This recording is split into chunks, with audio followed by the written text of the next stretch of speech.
intersections. It was strangely quiet in Lily's shop.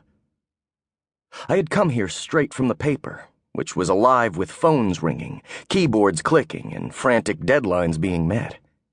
Here, there hadn't been a single phone call, not a single customer.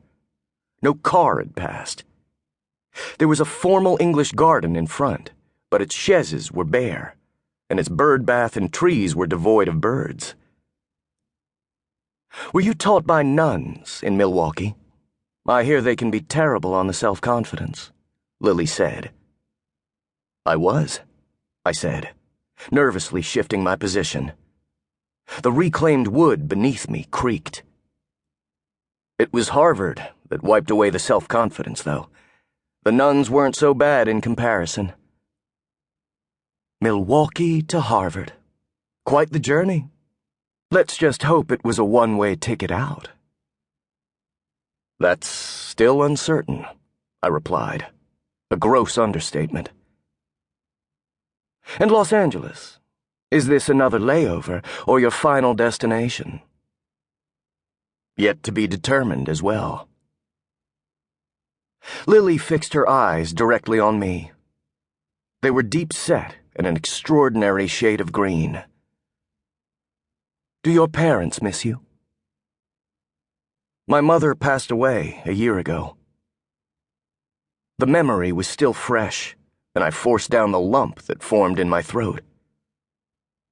"And yes, my dad misses me. I'm an only child.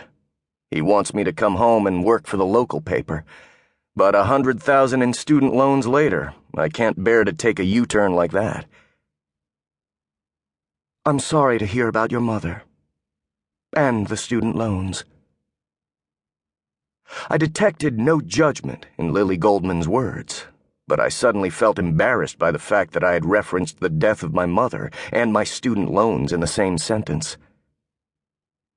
"How old are you?" she asked. 26. "She died young then?" "She was 48. Pancreatic cancer." "It must have been devastating." Few people had taken this level of interest in my life since my mom had died, and I almost forgot why I was there to see her. I wanted to sit down in the distressed leather chair to my right, light a cigarette, and tell Lily Goldman everything. About my mother, who shriveled into a skeleton while I toiled on inconsequential stories thousands of miles away in Los Angeles, a city I hated. About my grade school piano teacher, Sister Cecilia, who whacked my knuckles with an iron ruler. About the kids who used to pick me last for Red Rover. And I wanted to tell her about Manhattan, what had happened there. Professor Grandy's journalism rule number 1: never let your subject change the subject. Enough about my situation. I apologize for taking so much of your time, I said. Even as a young boy, I had always shunned attention, particularly from strangers, and here I was escorting Lily into the dark corners of my life rather than visiting hers. "I'm very sorry to hear of your father's passing.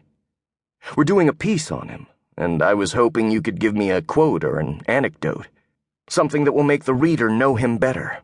Something to remember him by." "Ah, yes, my father." At first, that was all she said. I didn't blame her, because he was that kind of man. Joel Goldman's story was as legendary and epic as the movies he had brought to the screen. He had grown up in Nazi-occupied Poland, escaped the gas chamber, passed through Ellis Island as a boy with only a nickel in his pocket, and within 10 years catapulted his way from reading scripts in RKO's story department to creating one of the big movie studios. According to Joel Goldman's former business associates, Joel had been known for his micromanagement, and that was putting it kindly. When he stepped on set, which he did almost daily, he practiced lines with his leading ladies. He whispered in his director's ears. He berated craft services for everything from dry strudel to weak coffee. In the age of typewriters,